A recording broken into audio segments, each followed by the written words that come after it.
अगर आप या आपके पेरेंट्स 50 टू 60 के ईयर ओल्ड्स में, दैट मीन्स कि उस एज कैटेगरी में आ रहे हैं, और आप अगर एक बेस्ट हेल्थ इंश्योरेंस प्लान खोज रहे हैं जहां पर आपके रिजेक्शंस ना हो, आपको क्लेम मिल जाए ऑन टाइम, और साथ ही साथ जो प्री एग्जिस्टिंग डिजीज की जो वेटिंग पीरियड है वो कम हो, अफोर्डेबिलिटी भी हो, अफोर्डेबल भी हो, और साथ ही साथ क्लेम भी मिलता रहे। ये हेल्थ इंश्योरेंस जब हम एक एज को क्रॉस करते हैं तो वहाँ पर हमारे लिए चूज़ करना थोड़ा-सा रिस्की हो जाता है, क्योंकि इस एज में एक बेस्ट हेल्थ इंश्योरेंस प्लान को चूज़ करना just like walking on A minefield.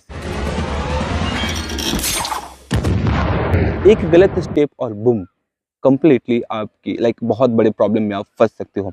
चलिए शुरू करते हैं वीडियो को फ्रेंड्स, बिना देर किए। तो बता दूं कि इस वीडियो के अंत में हम आपसे दो चीजें और शेयर करने वाले हैं, दैट इज कि हाउ टू अप्लाई और how to choose the best plan, और साथ ही साथ वो टॉप 3 कौन से ऐसे हेल्थ इंश्योरेंस हैं जो कि आपके एज के लिए हैं। तो सबसे पहले हम जान लेते हैं affordability and claim settlement ratio, that is CSR के बारे में। तो अफोर्डेबिलिटी के मामले में अगर हम हेल्थ इंश्योरेंस चूज कर रहे हैं तो ध्यान रखिएगा, सिर्फ और सिर्फ प्राइस उस पॉलिसी की कम हो या फिर प्रीमियम कम हो, ये जरूरी नहीं है, क्योंकि कभी कभी जब हमारे प्रीमियम प्राइस लो होती है तो हमारा खर्चा काफी हाई हो जाता है while applying for the claim. तो यहाँ पर हमें एक और चीज का ध्यान रखना होगा, दैट इज कि कोपे का क्या क्लोज है। कुछ हेल्थ इंश्योरेंस पॉलिसीज जहां पर हम कम प्रीमियम पे करते हैं, उनकी कोपे फीचर होती है 20 से 30%। दैट मीन्स कि अगर आप 1 लाख रुपए क्लेम करते हो तो 20% से 30% आपके पॉकेट से आपको पे करना पड़ सकता है। सो अफोर्डेबिलिटी का मतलब सिर्फ ये नहीं है कि हमें कम प्रीमियम पे करना पड़ेगा, इसका मतलब ये भी है कि हमारी जब क्लेम जाए तो क्लेम के समय 0% कोपे हो या फिर मिनिमम कोपे हो। दूसरी चीज आपको ये भी ध्यान रखना होगा कि जैसे ही हम 50 टू 60 एज कैटेगरी के अंदर आते हैं तो कंपनी हमें डिक्लेयर कर देती है हाई रिस्क कैटेगरी के लोग, और हाई रिस्क कैटेगरी के लोगों के लिए प्रीमियम थोड़ी सी तो हाई हो ही जाती है। अब हम जानते हैं हमारे हेल्थ इंश्योरेंस पॉलिसीज के रिजेक्ट होने के मेजर रीजन। सबसे पहला रीजन है पीईडी, दैट मीन्स कि प्री एग्जिस्टिंग डिजीज को नॉन डिस्क्लोज करना। जब हम हेल्थ इंश्योरेंस अप्लाई करने जाते हैं तो हम ऑलवेज ये प्रेफर करते हैं कि हमारे प्रीमियम कम से कम हो, और उस कम से कम होने के लिए हम अपने प्री एग्जिस्टिंग डिजीज को ना छुपाने लगते हैं। अगर आप नहीं छुपाते हैं तो आपके बिहाफ में जो एजेंट्स होते हैं या फिर जो बैंक वाले होते हैं, फिर जब आप ऑनलाइन अप्लाई कर रहे होते हो तो वहां पर आपके प्रीमियम कम हो, इसके लिए वो प्री एग्जिस्टिंग डिजीज को टिक ही नहीं करते हैं, फिर इग्नोर कर देते हैं, इसलिए ताकि आप क्विकली ले भी पाओ, क्योंकि प्रीमियम आपकी कम पड़ जाती है। लेकिन जब आप क्लेम करने जाओगे और ये प्री एग्जिस्टिंग डिजीज अगर आप निकल के आती है तो रिजेक्शन होने के चांसेस बहुत हाई होती हैं, राइट। सो हमें प्री एग्जिस्टिंग डिजीज को जो है कि डिस्क्लोज करना चाहिए, नॉन डिस्क्लोज नहीं रखना चाहिए। ध्यान रखिएगा, आपकी ऑनेस्टी ही आपकी शील्ड बनेगी अगर आप सच्चाई के राह पे चलते हैं तो।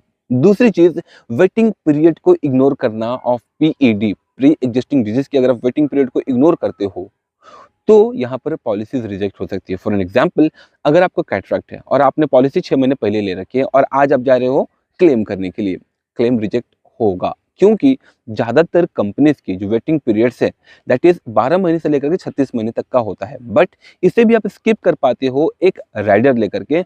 अब हर पॉलिसीज में, हर कंपनीज में जो है कि ये राइडर आपको नहीं देखने को मिल जाता है, वो कुछ सिलेक्टिव में होती है जो कि मैं आपको वीडियो के अंत में बताने वाला हूँ, ठीक है। तीसरा रिजेक्शन होता है इशुएंस के समय पे। जब आप पॉलिसी अप्लाई कर रहे होते हो, यहाँ पर उस समय एक गलत टिक अगर आप डाल देते हो जो कि आपको नहीं टिक करना चाहिए, वहां पर भी जो है कि आपकी पॉलिसी रिजेक्ट हो सकती है इशू होने से पहले ही। अब हम बात करते हैं ऐसे top 3 best health insurance plan के बारे में जो आपकी एज कैटेगरी क्राइटेरिया के लिए बेस्ट ऑफ द बेस्ट हो सकती है। तो सबसे पहला हमारे लिस्ट का जो ऑप्शन है दैट इज निवाबूपा, दूसरा है केयर हेल्थ एंड तीसरा है स्टार हेल्थ। सो अगर हम निवाबूपा की बात करें तो इनका जो वेरिएंट है that is senior first plan, ये आपको निवाबूपा में देखने को मिल जाएगा, वो काफी आपके लिए बेस्ट हो सकता है। तो यहाँ पर अगर हम इनकी क्लेम सेटलमेंट रेशियो की बात करें दैट इज 92.2% का इनका क्लेम सेटलमेंट रेशियो है। वहीं अगर हम क्लेम सेटलमेंट वॉल्यूम की बात करें तो लगभग 15 लाख प्लस क्लेम्स इन्होंने दे रखे हैं अब तक। कौन सा? ना निवाबूपा। इसके अलावा अगर हम कंप्लेंट्स की बात करें, क्योंकि हमने बहुत सारे कंप्लेंट्स देख रखे हैं ट्विटर पर या फिर इंस्टाग्राम पर या फिर हमें यूट्यूब पर बहुत सारी वीडियोस आती रहती हैं, तो टोटल कितने कंप्लेंट्स, एवरेज कितने कंप्लेंट्स लोग करते रहते हैं निवाबूपा के। सो ओवरऑल अगर देखें तो 43 कंप्लेंट्स आते हैं 10,000 केसेस में से। दैट मीन्स कि 10,000 केसेस में से लगभग 43 लोगों की जो है कि कंप्लेन इस निभा उपा के पास आते रहते हैं, निभा उपा ने रिकॉर्ड करके हमें बता रखा है, राइट। इसके अलावा अब हम प्राइसिंग की अगर बात करें तो अगर हम विदाउट राइडर की बात करें, अगर आपकी वाइफ 50 एज की हैं और आप 60 के हैं, तो इससे अनुमान में बता रहा हूँ आपको, 5 से 10 लाख रुपए की अगर आप कवर लेते हो तो 16,000 रुपए से लेकर के 20,000 रुपए एनुअली आपको जो है कि प्रीमियम पड़ता है। ध्यान रखिएगा, ये समय अनुसार समय समय पर बढ़ता भी रहता है। दूसरा, अगर हम केयर हेल्थ की बात करें तो इसका एक वेरिएंट है care senior, right. Care senior की अगर हम बात करें, केयर हेल्थ की अगर बात करें तो इनकी जो क्लेम सेटलमेंट रेशियो है दैट इज 96.6% की इनकी क्लेम सेटलमेंट रेशियो है। यहाँ पर अगर हम इनकी वॉल्यूम की बात करें, क्लेम सेटलमेंट वॉल्यूम की, तो काफ़ी हाई है, दैट इज 74.5 लाख क्लेम्स इन्होंने दे रखे हैं। दैट इज़ वेरी हाई, हाँ, as compare to industries, as compare to मैं जो भी आपको ऑप्शंस बता रहा हूँ। इसके अलावा कंप्लेंट्स कितने आते हैं, तो पर 10,000 जो पॉलिसीज होती हैं, फिर जो भी लोग क्लेम डालते हैं, उनमें से अराउंड 48 लोग कंप्लेन भी डालते हैं, राइट। और अगर हम बात करें इनकी प्राइसिंग की, तो सेम 5 से 10 लाख रुपए कवर के लिए आपको 18,000 रुपए से लेकर के 24,000 रुपए तक का जो है कि आपको प्रीमियम पड़ सकता है, एनुअल प्रीमियम, राइट। अब हम बात करते हैं स्टार हेल्थ की, तो स्टार हेल्थ में एक वेरिएंट है that is senior citizen red, like इसकी अगर हम क्लेम सेटलमेंट रेशियो की बात करें तो that is very low, that is around 83 to 85% का जो है कि इनका क्लेम सेटलमेंट रेशियो है। इसके अलावा अगर हम बात करें कितने लोगों इन्होंने क्लेम सेटलमेंट वैल्यू कर रखा है, वैल्यूम की अगर बात करें 24 लाख इनकी वॉल्यूम है। और अगर हम इनकी कंप्लेंट्स की बात करें तो इनमें काफ़ी हाई है।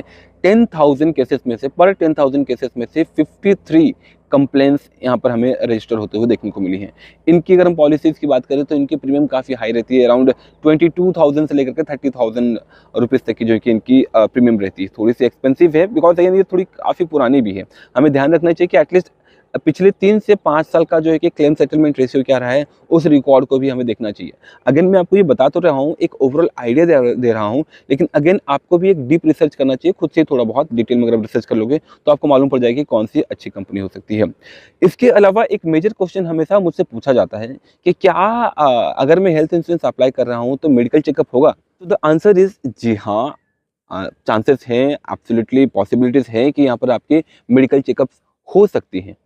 जब भी आपकी एज 45 एंड 50 एंड अबव जब जाते हैं तो यहाँ पर कंपनीज आपसे मेडिकल चेकअप मांगती हैं, बट कुछ कंपनीज ऐसी भी हैं जो कि आपसे मेडिकल चेकअप नहीं मांगती हैं विथ ए हाई प्रीमियम। क्या आपको जाना चाहिए? इट्स ऑन यू, क्योंकि हाई प्रीमियम देने के बाद भी यहाँ पर आपको को पे देखने को मिल जाता है जब आप मेडिकल स्किप करना चाहते हो। तो बेटर होगा कि आप मेडिकल चेकअप करवा लें, जिस वजह से आपके रिजेक्शन के चांसेस बहुत ही कम हो जाते हैं and that can be so beneficial for you. हम जानते हैं क्या स्टेप्स है बेस्ट पॉलिसीज या फिर बेस्ट हेल्थ इंश्योरेंस को चूज करने का। तो सबसे पहला है, हमें एक पैरामीटर्स सेट करना चाहिए कि क्या क्या पैरामीटर्स हमें रखना चाहिए अपने हेल्थ इंश्योरेंस को चूज करने में। सबसे पहला, नेटवर्क हॉस्पिटल्स। जब आप अपने नियर बाय में सर्च करते हैं एक हेल्थ इंश्योरेंस, तो उसके नियर बाय लोकेशन में जहाँ पे आप रहते हैं कितने हॉस्पिटल्स हैं, कौन कौन से मेजर हॉस्पिटल्स को जो है कि यहाँ पर इनके नेटवर्क में है, जिस कंपनी के ज़्यादा से ज़्यादा हो हमें उसी को चूज़ करना चाहिए सो दैट हमें फैसिलिटीज़ मिल पाएगी। अगर वो कैशलेस वाली फैसिलिटीज दे पा रही है तो वेल एंड गुड और भी अच्छी है, वरना हम रिइंबर्समेंट भी ले पाते हैं। दूसरी चीज़, जब हम अप्लाई करने जा रहे हैं तो हमें रूम रेंट पर भी ध्यान देना चाहिए। रूम रेंट बहुत सारे पॉलिसीज में आपको देखने को मिल जाता है कि 1% से 2% ऑफ योर सम एश्योर्ड जो है कि आप क्लेम ले पाते हो। हमें ऐसे पॉलिसीज को अवॉइड करना चाहिए। जहाँ पर नो रूम लिमिट कैप हो, हमें उसे ही चूज़ करना चाहिए, वही हमारे लिए बेस्ट होगा। नो लिमिट होना चाहिए, लिमिट कोई नहीं होनी चाहिए हमारे रूम रेंट पर, ठीक है। इसके अलावा को-पे, क्या आप जो हेल्थ इंश्योरेंस प्लान का पॉलिसी प्रेफर कर रहे हैं, क्या उसमें हमें को-पे देखने को मिल रहा है? अगर को-पे है 20, 25, 30% का है, कंप्लीटली हमें उसे रिजेक्ट करना चाहिए, हमें उसे अवॉइड करना चाहिए। हमें को-पे के लिए देखना चाहिए कि क्या 0% को-पे है या फिर 0% के एटलीस्ट मिनिमम होना चाहिए, जितना कम हो उतना अच्छा होता है को-पे के मामले में। दैट मीन्स 1 लाख रुपए में से कितना परसेंटेज मुझे पे करना पड़ेगा अगर मैं क्लेम करने जा रहा हूँ मेडिकल। सो अगर वो 0 हो तो आपके लिए बहुत अच्छा होता है। ध्यान रखिएगा, 0 होने के बावजूद जब आप क्लेम के लिए जाते हो तो कुछ पैसे जो है कि आपको हाथ से देना होता है। वो ऐसे खर्चे होते हैं जो कि हेल्थ इंश्योरेंस में रिकॉर्ड नहीं हो पाती है, वो काउंट नहीं होता या फिर उसमें कवर नहीं करती हैं, राइट।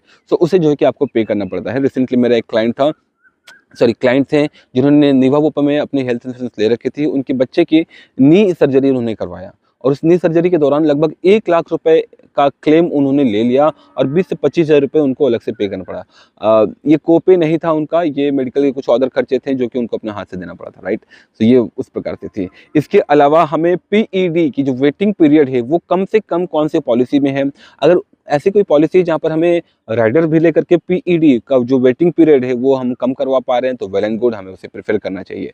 तो ये वो पैरामीटर्स है जिन्हें हमें ध्यान रखना चाहिए अपने हेल्थ इंश्योरेंस प्लान को फाइनलाइज एंड चूज करने में। Last but not the list, अब आपको मन करता होगा कि चलो भैया डायरेक्ट जाते हैं, ऑनलाइन जाते हैं, सर्च करते हैं, अप्लाई कर देते हैं, बेस्ट ऑफ द बेस्ट जो भी मैंने आपको बताया इसमें से एक, या तो फिर मैं अपने बैंक चले जाता हूँ, उससे बोलता हूँ भैया हम अप्लाई कर दो हमारे लिए, और ताकि इमीडिएटली ये हमारी इशू हो जाए। ये आपको नहीं करना है। क्यों नहीं करना है? क्योंकि अगर आप बैंक जाते हो तो उनको भैया सेल्स का प्रेशर रहता है, राइट? वो आप जैसा चाहोगे, जैसा मॉडिफिकेशन चाहोगे, कम प्रीमियम चाहोगे, वो सारी चीज़ें दे देंगे। कुछ चीज़ें टिक ना करके, कुछ अवॉइड करते हुए कम प्रीमियम बनाने के चक्कर में आपको दे देंगी। लास्ट फिर जो है कि आपको दिक्कत होगा। बहुत बुरे आप फँस सकते हो। हम ऑनलाइन की अगर बात करें तो हो सकता है कि ऑनलाइन वाला जो व्यक्ति है, ऑनलाइन करना चाहते हो, वो भी सेम चीज़ प्रेफ़र करे, प्रोसेस करे, लेकिन कुछ ऐसी चीज़ें होंगी जो आपको चाहिए वो नहीं बता पाए एंड रिजेक्शन पॉसिबिलिटीज़ बढ़ जाती है, क्योंकि आपकी नीड मैच नहीं कर पाती है। और साथ ही साथ जब हम ऑनलाइन जाते हैं तो हम उसे देख नहीं पाते हैं वो ऑथेंटिक बंदा है या नहीं, तो बहुत सारी चीज़ें होती हैं इन मामलों में। लेकिन इसके बीच मैंने एक रास्ता निकाला है जो कि आपको हेल्प कर सकती है authentic and as per your need आपकी हेल्थ इंश्योरेंस प्लान को कॉन्फ़िगर करने में या फिर लाइक आपको परफेक्टली चूज़ करवाने में। तो वो है हमारी टीम। जी हाँ, हमारी एक टीम है जिससे आप डायरेक्टली कनेक्ट कर सकते हो 1 टू 1। वो आपको बेस्ट ऑफ द बेस्ट आपकी जो भी नीड्स है वो सारी चीज़ें फुलफिल करवाते हुए आपको हेल्प कर देगी to get your best health insurance plan. So video के डिस्क्रिप्शन में मैंने लिंक दे रखा है जहाँ पर आप जाकर के रजिस्टर करोगे, खुद के बारे में डिटेल में बताओगे और हमारी टीम आपको कनेक्ट करेगी via call and you can discuss there. आप वीडियो कॉल पे चाहते हो तो वीडियो कॉल पे, दैट मीन्स जो भी हो वो आपको गाइड कर देंगे कैसा होगा क्या नहीं। That's all. आई होप कि आपको ये वीडियो यूजफुल इन्फॉर्मेटिव लगी होगी। कोई क्वारी, कोई फीडबैक हो, कोई भी क्वेश्चन हो तो कमेंट बॉक्स में आप कमेंट कर सकते हैं। मिलते हैं अगले वीडियोस में, तब तक के लिए जय हिंद।